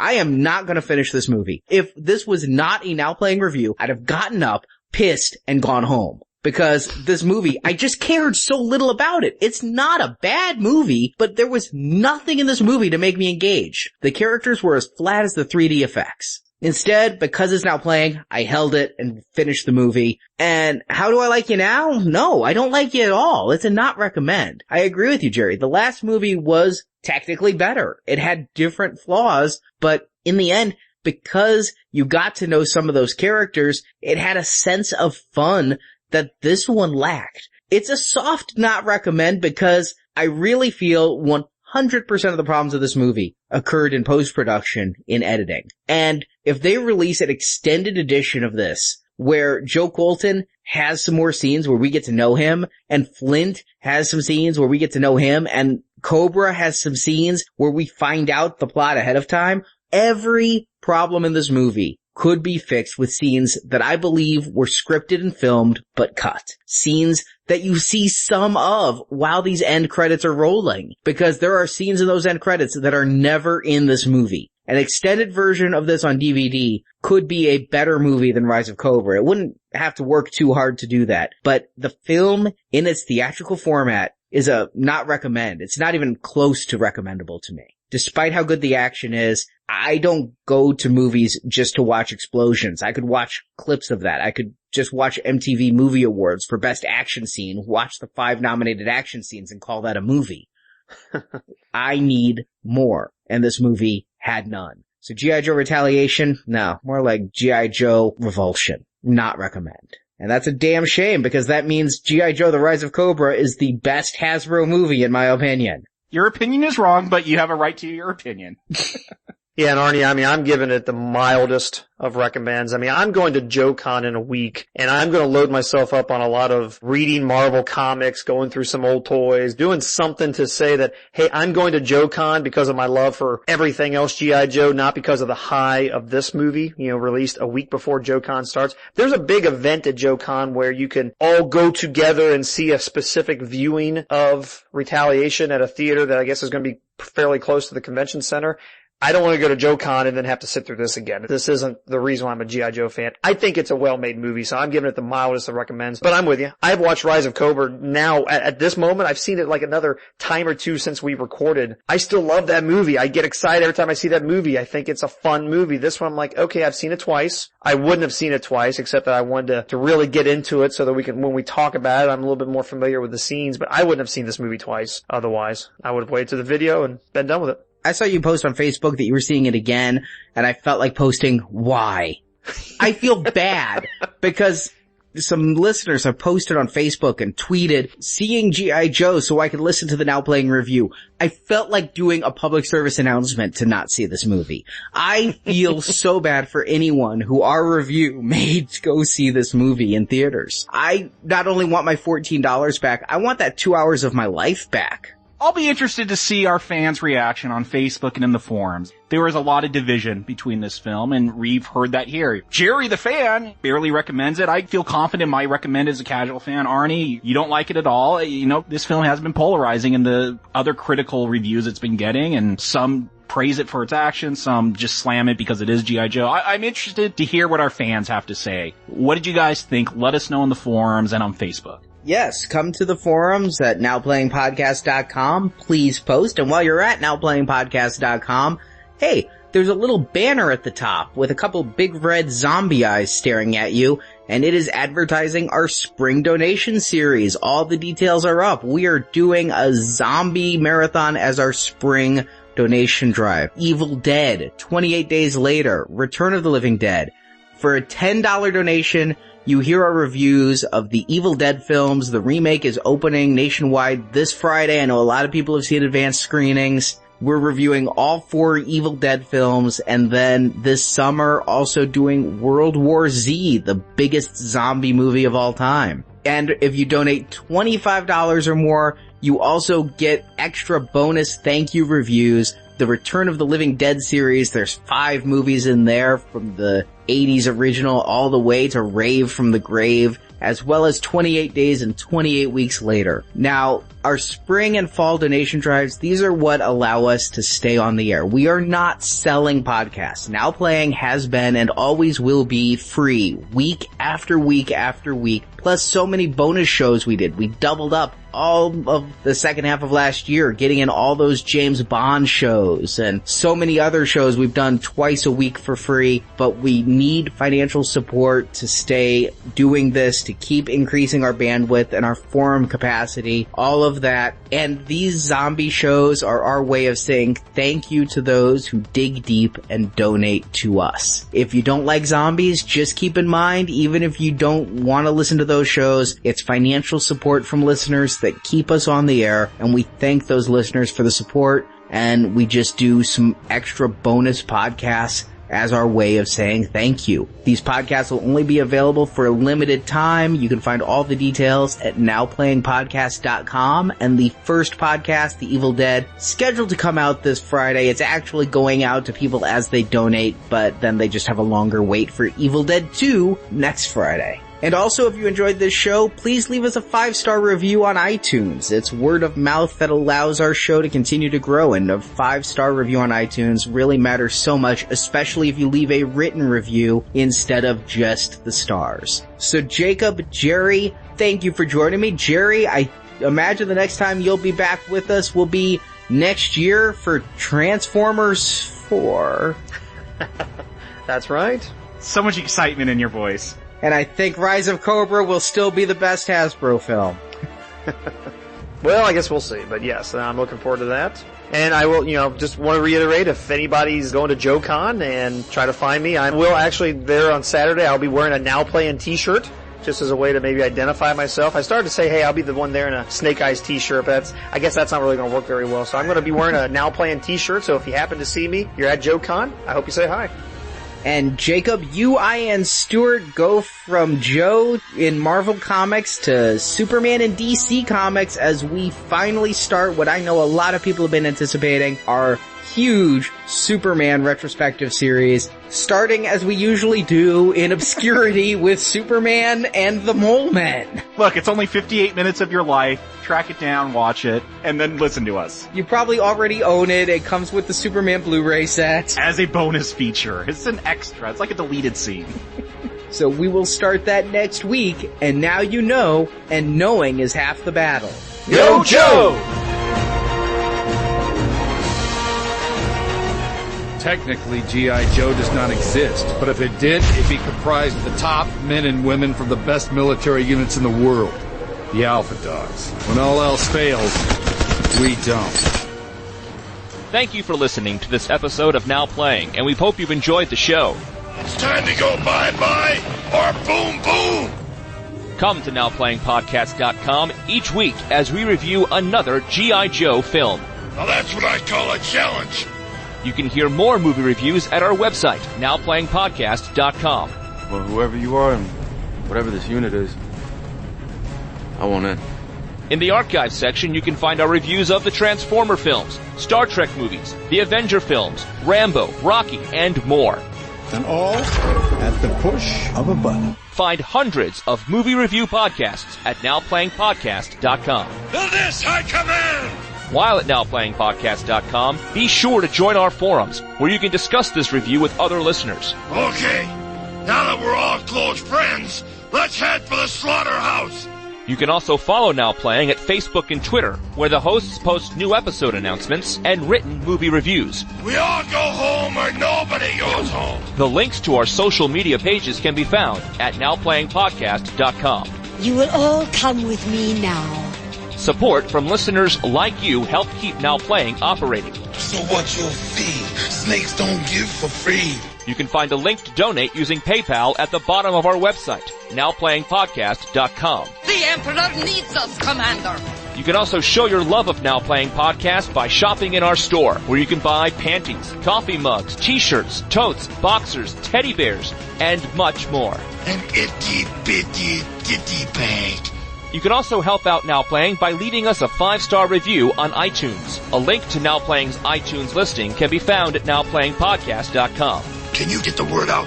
No sweat. Then do it. Now Playing's G.I. Joe retrospective series is edited by Ray, Jeff, and Arnie. Their capabilities are beyond anything we've ever encountered. Credit narration by Brock.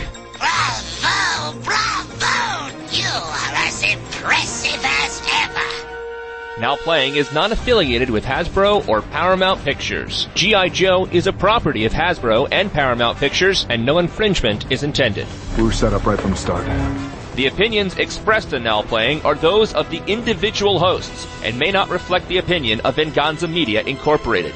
But I'm not telling you anything you don't already know, am I? Now Playing is a Venganza Media production, copyright 2013, all rights reserved, and no part of this show may be reproduced, repurposed, or redistributed without the written permission of Venganza Media Incorporated. I have something I need to do which goes against all orders. So if any of you decide that you have to leave now, I will certainly not hold it against you.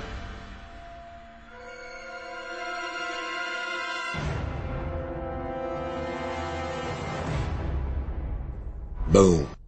Grab my ankle! Hey guys, this is Jerry and Arnie. Today, I'm not against you. Oh, shoot, I screwed that up. Grab my ankle! So, being a John Chu fan, did you see Justin Bieber Never Say Never? Nope, my John Chu, depth goes to the 2 Step Up films he did and, his web series, The League of Extraordinary Dancers. I have not ventured on to Never Say Never, Justin Bieber's live concert film. Grab my ankle! Writers, maybe how would they translate humor over to G.I. Jill? To a G.I. Jill. Grab my ankle! Channing Tatum had become a huge star. He had Like Mike and a number of other films. Magic Mike. Not Like Mike. That's a Michael Jordan basketball film. Grab my ankle! Meanwhile, Snake Eyes partners with new ninja Jinx. We know Jinx. To Grab my ankles! Grab my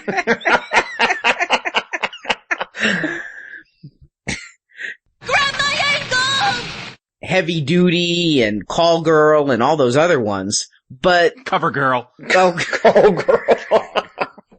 Well, she was already killed in the first movie, so they're not going to contact her. Grab my ankle! But he's the quicker blower-upper, baby. Which, hey, how often do I get a movie with a Bounty paper towel reference? Come on, that's awesome. Grab my ankle! And I'm really loving him. You know who he's reminding me of? Is that actor who was on 30 Rock. He's in those insurance commercials who plays like the disaster that's plaguing you. French Stewart? Oh God, no. That's not French Stewart. Or, John Lithgow or... No, so it's not one of the main people. Not 30 Third Rock. 30 Rock. 30 Rock. Oh, 30 Rock. Very different.